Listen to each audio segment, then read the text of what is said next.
Congresswoman from Florida's 13th District, Anna Paulina Luna. Anna, good to have you back. How are you? Hey, Don, nice to see you again. Great to see you. It was good seeing you at the Lago on, I guess it was Friday night. But first off, I know you have some personal roots in Southern California near where those fires are. What is your overall reaction to all of it?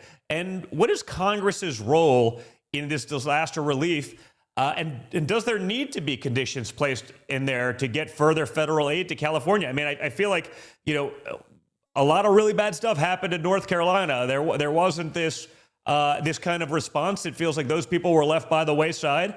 I think all Americans should be taken care of, but talk about this one specifically first, and then your reaction to, sort of the lackluster response as it related to what happened to the hurricane victims in North Carolina.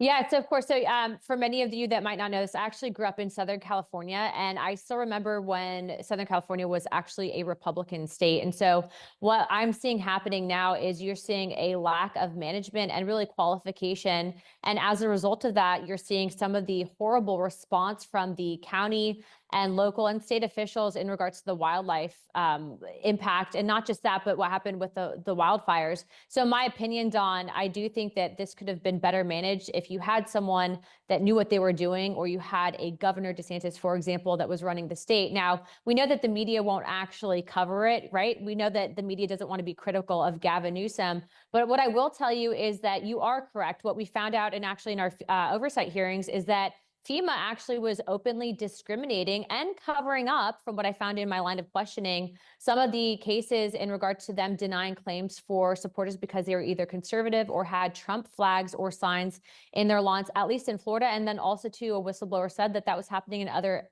states like North Carolina as well. And so I do think that Johnson is correct, though, that this will be tied to certain things that the state of California has to be done. But not just that, Don. What we're finding is this administration would like to use California. They like to blame it on climate change. Meanwhile, they're shelling literally millions of dollars to places like Ukraine, and then saying that they can't help victims in North Carolina. So it is interesting to see how that perspective is with this administration. But the incoming administration, your dad's administration, is going to fix all of that.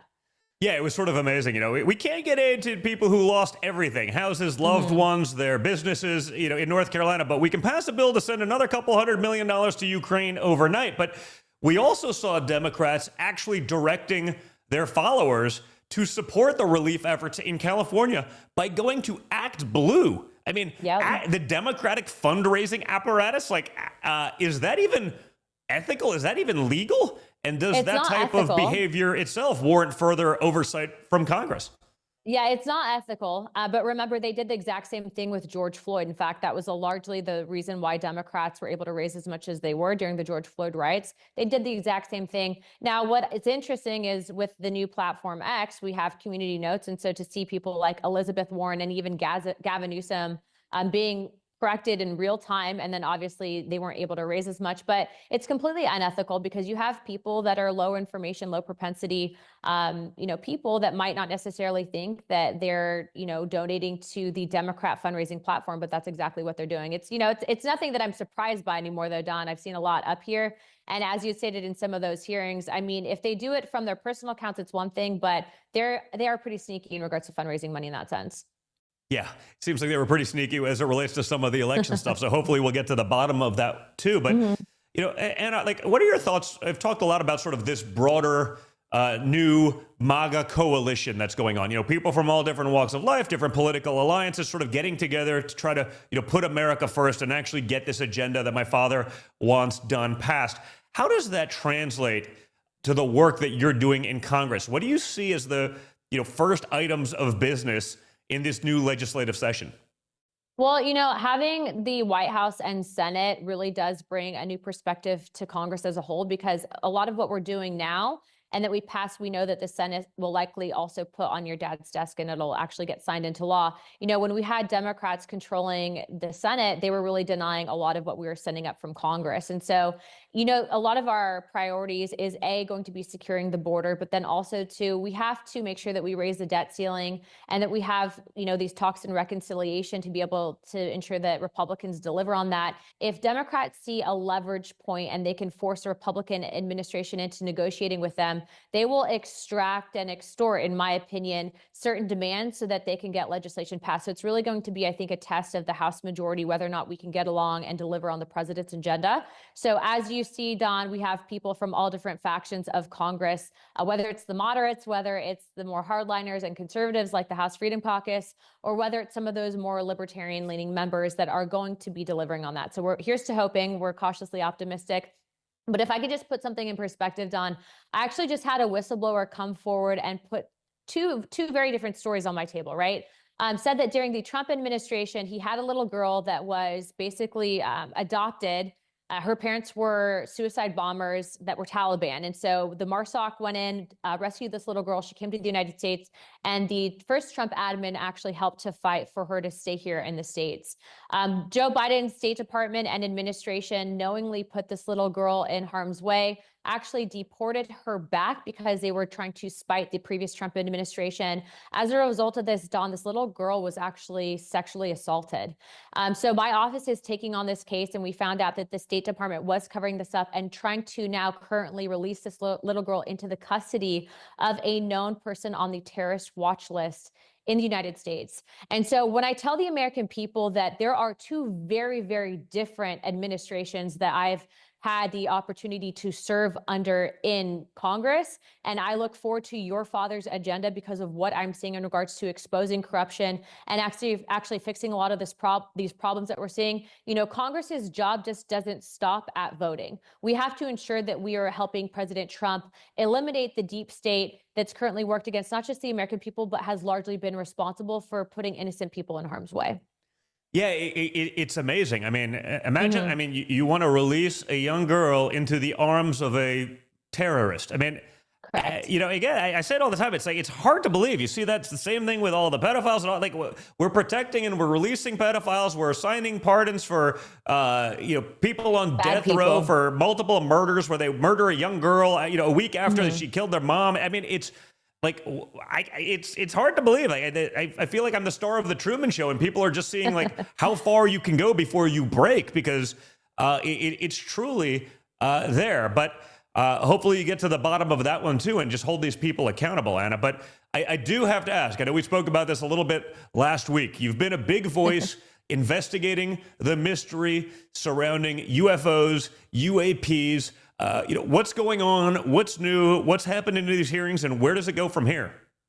So this is a very long conversation, but to summarize it and put it in perspective, when I got into Congress my first term, part of my purview and perspective being in the military, and that's where I really first heard about this, was from pilots that had an encounter while flying when I was stationed at the Portland Air National Guard.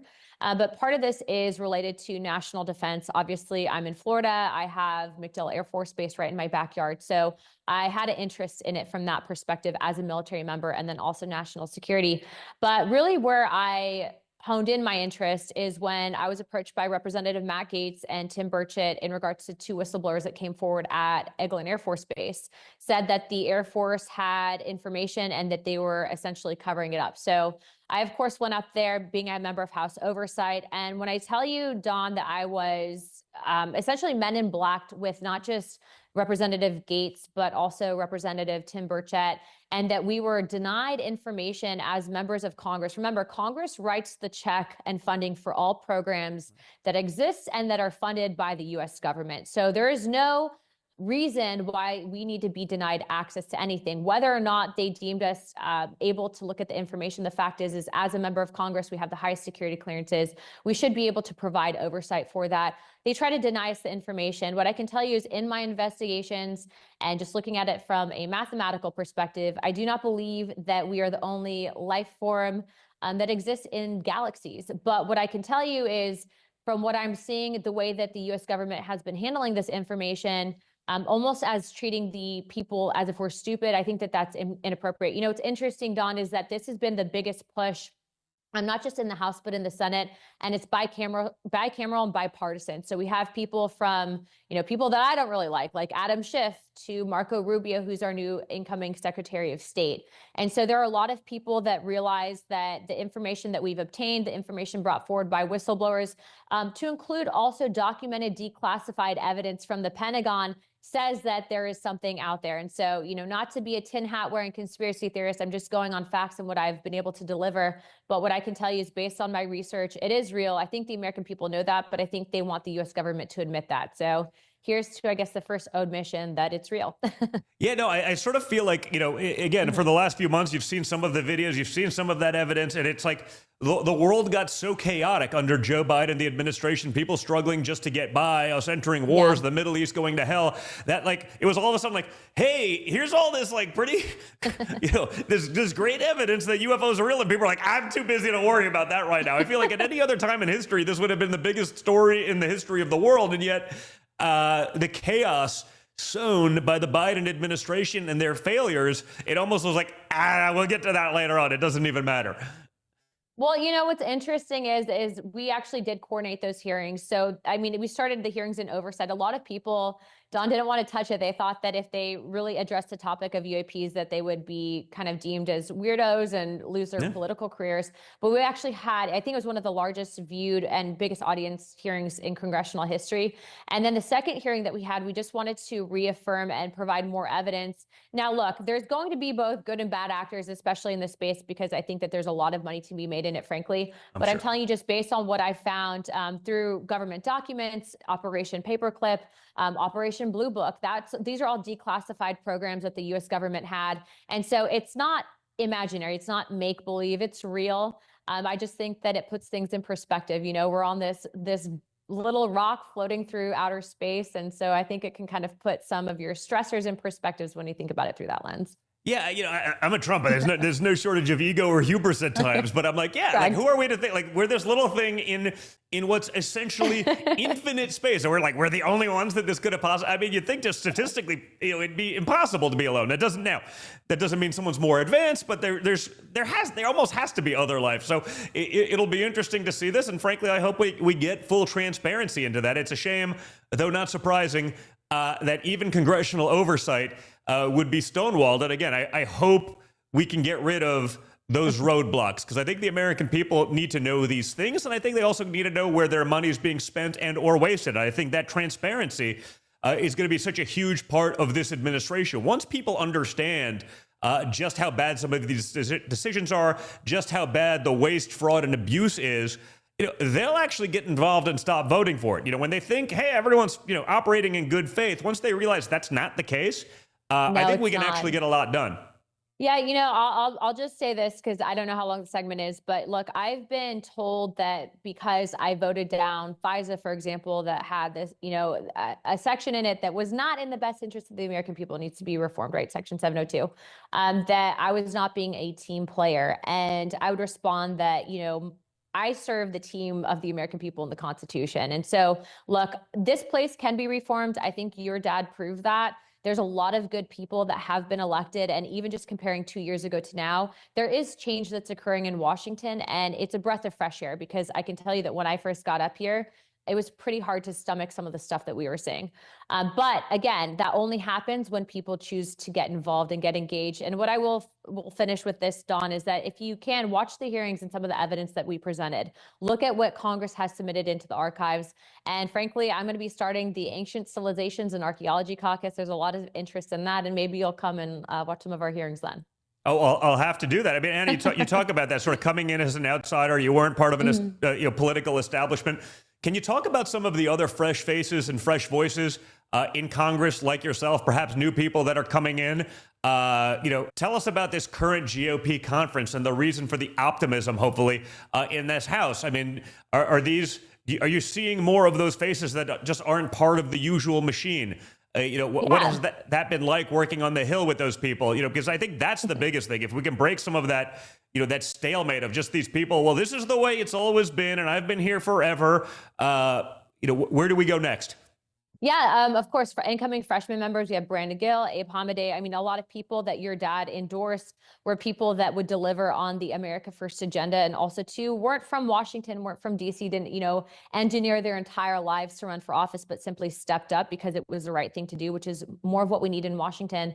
But also too, it's not just at the congressional level, right? Like, we can pass great legislation, but if we don't have people that will enforce the pieces of legislation in these different appointed positions, that's also where you'll see the blockades. And so having people like Tulsi Gabbard, like Pete Hegseth, like Kash Patel, that will be getting confirmed, mind you, tomorrow, even though they're going to be putting them through the gauntlet. They're going to be getting confirmed and can do kind of a top-down overhaul of some of these departments. That also helps. And so we really have 2 years to push through, and I think push through legislation that will change this country for generations to come. I know that we have a very slim majority, and so I just ask all of our Republican colleagues to work together and listen to President Trump's message, right? When we were down there this weekend, President Trump had many members of Congress listen to what they had to say, but name me one other Republican president that's done that. No one's done it from what I can remember. Not even Democrats have done that. And so I think that we have a really unique time in American history where we can really usher in the golden era.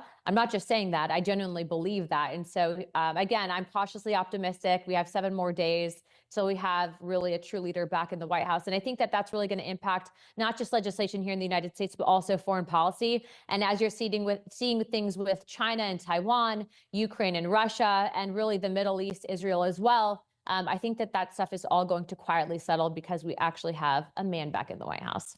Well, no, I agree. What are your top priorities, Anna, for January 20th and shortly beyond? What are the things that need to get done in your mind that we got to focus on? Because I've been talking about it. I said it with Senator Tuberville earlier. We need the people watching to be vocal. Keep that pressure on. If you see some of the Republicans get weak-kneed because they rather cater to Democrats or Washington establishment media rather than doing what their constituency want, like hold them accountable.